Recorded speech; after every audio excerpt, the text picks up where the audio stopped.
आज बामन प्रभु बलि के द्वार, और राजा बलि ने जब ये दृश्य देखा, दौड़ पड़े राजा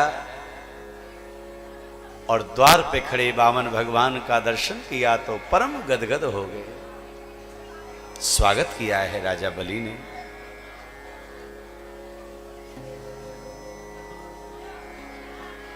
स्वागतम ते नमस्तुभ्यं ब्रह्मन् किं करवाम ते ब्रह्मर्षीणां तपसाक्षां मन्ये त्वार्यवपुर्धरम्। आज बारंबार प्रणाम किया, प्रभु में धन्य हो गया। आपका दान में कुछ हमको दे दीजिए आप। तो क्या मांगा है? तस्मात्रीण पदान्यैव प्रणेत्वदवरदर्शभा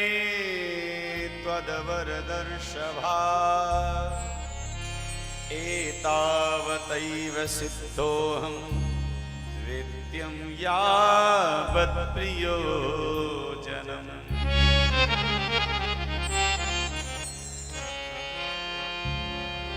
हे राजा, यदि तुम दान देना चाहते हो तस्मात् त्रीण पदान्यैव, 3 पग भूमि दान में दे दीजिए। और भूमि दान सबसे बड़ा दान होता है, भूमि का दान दे दीजिए। महाराज,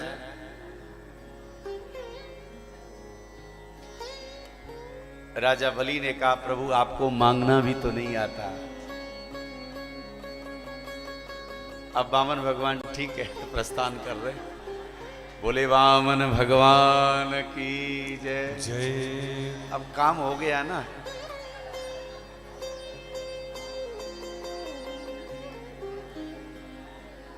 बहुत ही अद्भुत और मनमोहक छवि। एक बार जोरदार ताली बजा करके वामन भगवान का स्वागत करिए।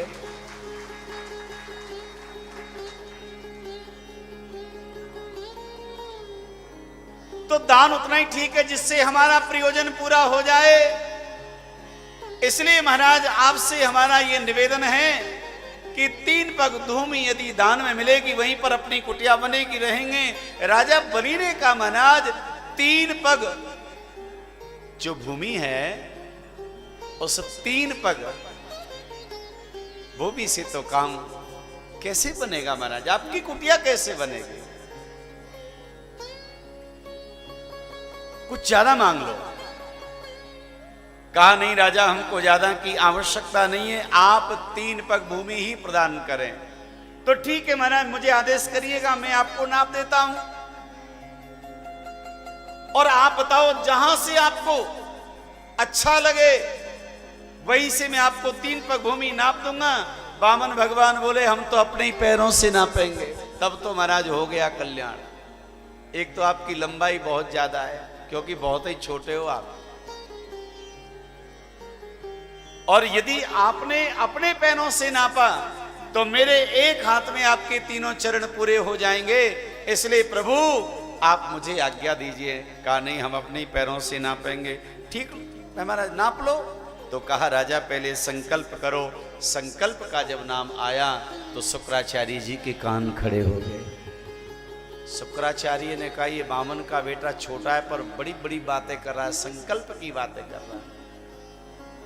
राजा जरा रुकना, मैं देखूं ये कौन है। जैसे नेत्र बंद करके देखा, कहा, राजा सावधान, ये बामन नहीं है। तो कौन है? भगवान है। ऐसा विरोचने साक्षात भगवान विष्णुरत्यया कश्यपादितो जातो देवानां कार्य साधका। देवानां कार्य साधका।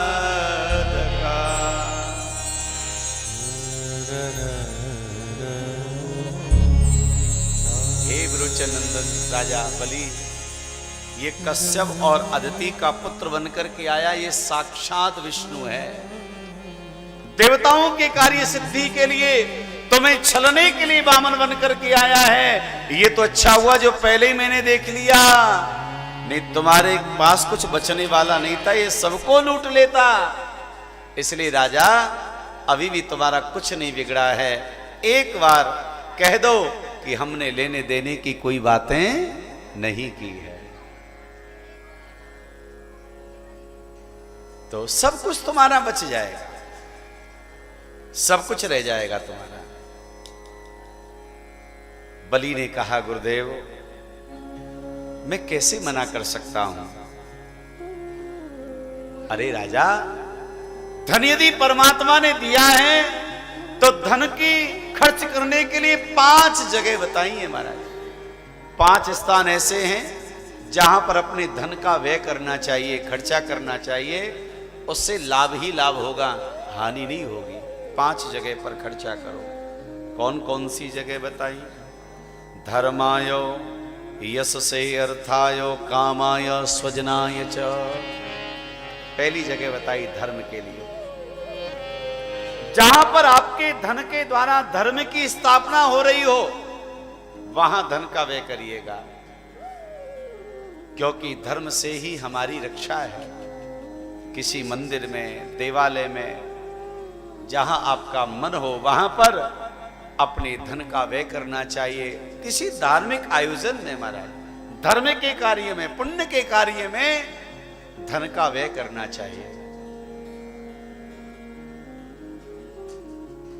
ये सबसे उत्तम जगह बताई, प्रथम श्रेणी की। किसी ने कहा मना दान पुण्य में हमारी रुचि नहीं है, तो दूसरी जगह बताई भैया अपने नाम के लिए। जो लोग कहते हैं कि हमें नाम की आवश्यकता नहीं है और दान करते हैं, उनका मानना ठीक है, लेकिन श्रीमद् भागवत जी में वर्णन आता है अपने यश के लिए, अपने माता पिता के नाम के लिए, अपने पूर्वजों के नाम के लिए, यश और कीर्ति की वृद्धि के लिए धन का व्यय करना चाहिए। जहां पर अपने पूर्वजों का नाम हो रहा हो, अपने माता पिता का नाम हो रहा हो, तो यश के लिए दान करना चाहिए, धन का व्यय करना चाहिए। तीसरी जगह बताई अर्थायो, अर्थ वृद्धि के लिए। कोई आप नया व्यापार करना चाहते हैं, कोई प्रतिष्ठान आरंभ करना चाहते हैं जिससे धन और ज्यादा बढ़ेगा, तो व्यापार वृद्धि के लिए आप धन का व्यय कर सकते हैं, धन को खर्चा कर सकते हैं, कोई हानि नहीं है, लाभ ही लाभ होगा। हो सकता है कि व्यापार के आरंभ में आपको समस्याओं का सामना करना पड़े, लेकिन कुछ समय के बाद में वो व्यापार अगर आपने सही ढंग से यदि किया है तो वह आपको अवश्य ही लाभ देगा। तो व्यापार वृद्धि के लिए धन का नियोजन करना चाहिए, खर्चा करना चाहिए। चौथी जगह बताई कामायो, अपनी कामनाओं की पूर्ति के लिए। परमात्मा ने हमें दिया है तो उसको खर्चा करिए अपने ऊपर, और नहीं तो भैया वो तो साथ में जाने वाला नहीं है, यहीं पर रहेगा। इसलिए परमात्मा ने यदि दिया है तो उसको अपने ऊपर व्यय करिएगा, खर्चा करिएगा। और एक लाइन, एक पंक्ति तो मुझे बहुत अच्छी लगती है। एक ही लाइन हम सुनाएंगे महाराज, और मुझे विश्वास है आपको बहुत अच्छी लगेगी। कड़वा सच भी है।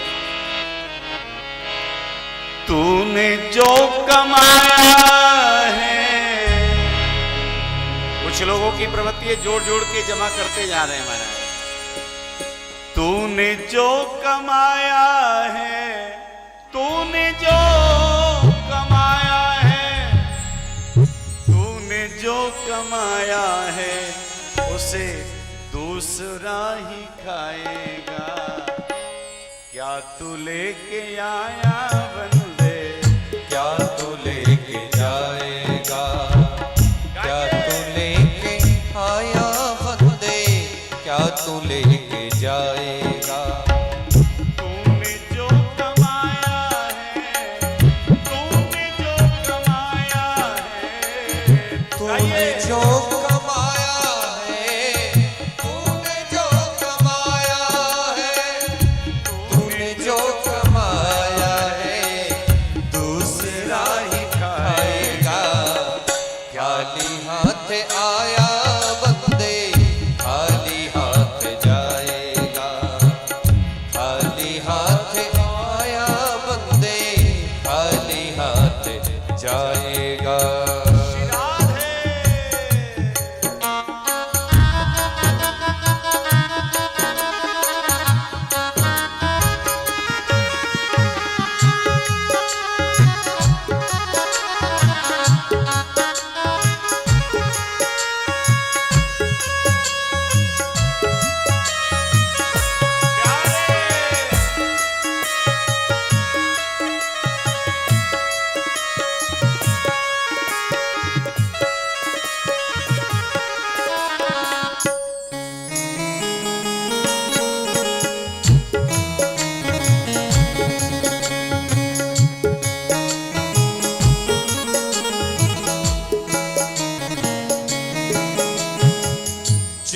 तलक ये सांसें हैं, तब तलक ये रिश्ते हैं।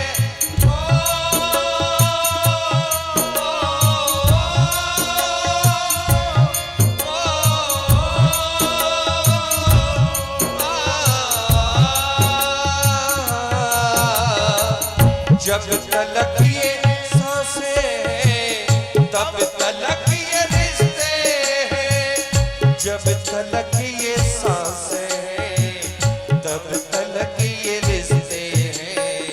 सांस टूटते ही तेरी, सांस टूटते ही तेरी, रिश्ता टूट जाएगा। सांस टूटते ही तेरी, रिश्ता टूट जाएगा।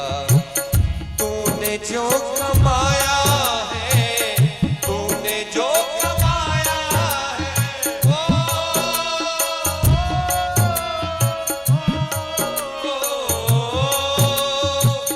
तूने जो कमाया है, तूने जो कमाया है, तूने जो कमाया है, दूसरा ही खाएगा।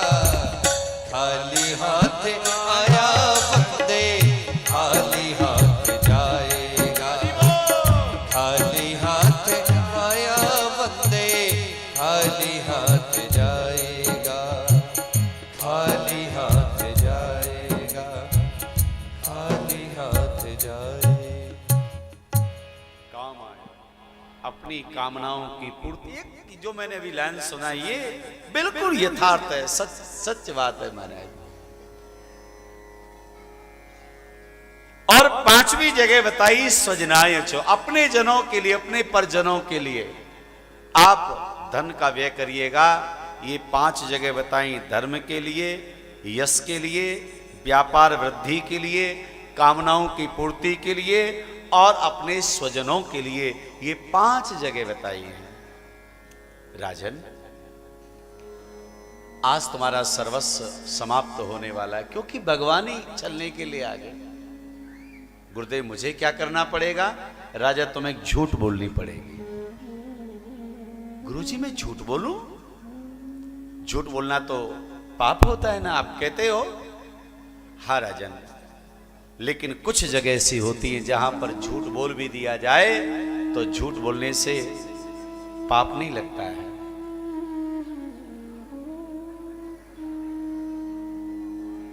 स्त्रीषु नर्म विवाहे चो वित्यर्थे प्राण संकटे, गौ ब्राह्मणार्थ हिंसायाम नानतम साज्यगुप्सितम। देवियों से किसी बात को छुपाने के बदले में झूठ बोलना पड़े तो पाप नहीं लगता है। इसलिए एक बात बताऊं, हे माताओं बहनों, आपको सबसे ज्यादा झूठ बोलता कौन है बताओ? महाराज, वो देवता ही बोला है। आपको वहां घुमाने ले जाएंगे, ऐसा कर देंगे, वैसा, कितना झूठ बोलता है। पर आपको बात बताएं, वो झूठ बोलने से पाप नहीं लगता है। भाव से बोलो राधे राधे। हाँ महाराज, किसी विशेष बात को छुपाने के बदले में कोई देवता देवी को झूठ बोलता है तो पाप नहीं लगता है। अगर आपने घर में कोई बात बता दी तो कोई बुरा नहीं किया, बताना चाहिए। किसी भी बात को छुपाओ मत, लेकिन गलती तब होती है जब किसी बात को बता दिया और कह दिया किसी को बताना मत। तब तो बेचारी महाराज पानी बाद में पिएगी, पहले दूसरी को बताएगी, और जिसको भी बताएगी उससे यही बोलेगी किसी को बताना मत।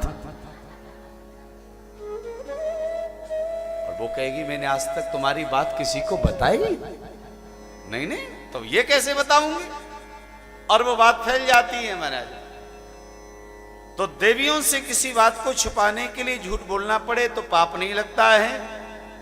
अपने धन जहां पर संपूर्ण समाप्त हो रहा उसको रक्षा के लिए झूठ बोलना पड़े तो भी पाप नहीं लगता है। और महाराज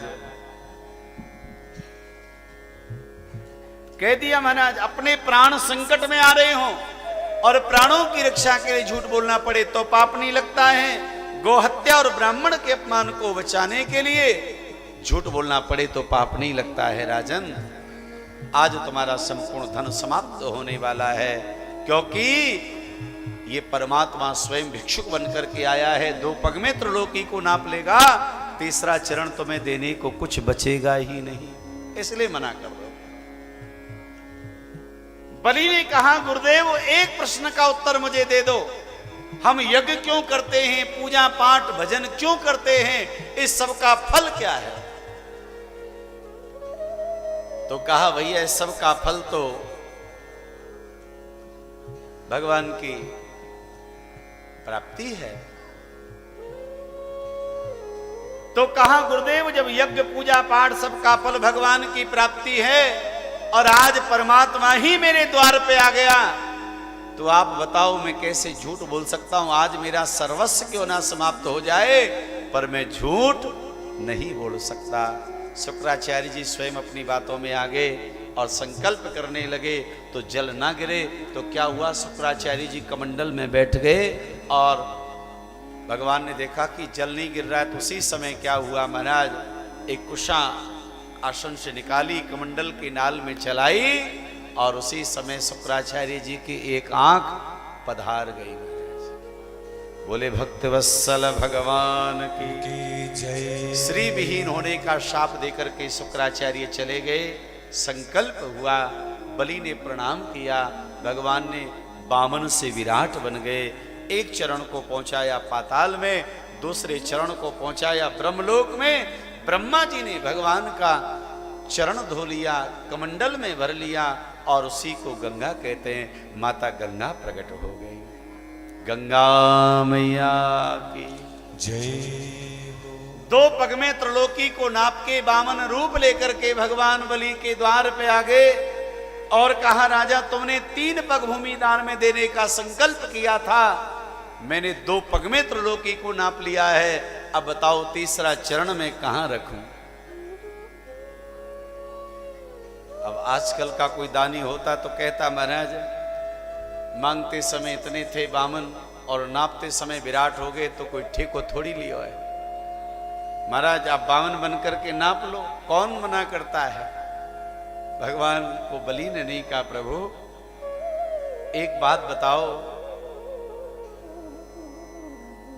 धन बड़ा होता है या धन का मालिक बड़ा होता है? भगवान कहने लगे भैया धन से धन का मालिक 100 गुना बड़ा होता है। अभी आपने मेरे धन को नापा है, मेरे ऐश्वर्य को नापा है, मैं शेष रह गया हूं। अब ऐसा करो प्रभु ये तीसरा चरण मेरे सिर पे रख दो और मेरा उद्धार हो जाएगा, आपका तीसरा चरण पूरा हो जाएगा। मेरे भगवान ने आज अपना तीसरा चरण बलि के सिर पे रखा और भगवान के नेत्रों में आंसू आगे। कहा बलि मैं आया तुझे छलने के लिए था, लेकिन तेरी भक्ति ने आज मुझे छल लिया है। तेरे जैसा भोला भक्त मैंने कोई देखा नहीं है। बलि तू कहे तो ये त्रिलोकी में तुझे लौटा सकता हूं, तू ले ले। बलि रो पड़ा, नहीं प्रभु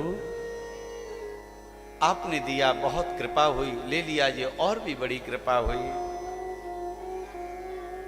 भगवान कहने लगे राजा कुछ तो कहे। कुछ बलि ने नहीं कहा, भगवान ने सुतल लोक का राज्य दिया। ज्यादा जब आग्रह भगवान ने किया तो बलि कहता है प्रभु एक कृपा कर दो, सुतल लोक में जहां पर मेरा महल हो उस महल में 52 दरवाजे हो, जिस द्वार से मैं बाहर जाऊं या अंदर जाऊं उस द्वार पर मैं आपका दर्शन पाऊं, क्योंकि आपकी मोहिनी छवि ने महाराज मेरे हृदय पर ऐसा जादू डाल दिया है कि मैं आपकी छवि को देख के बिना रह नहीं पा रहा।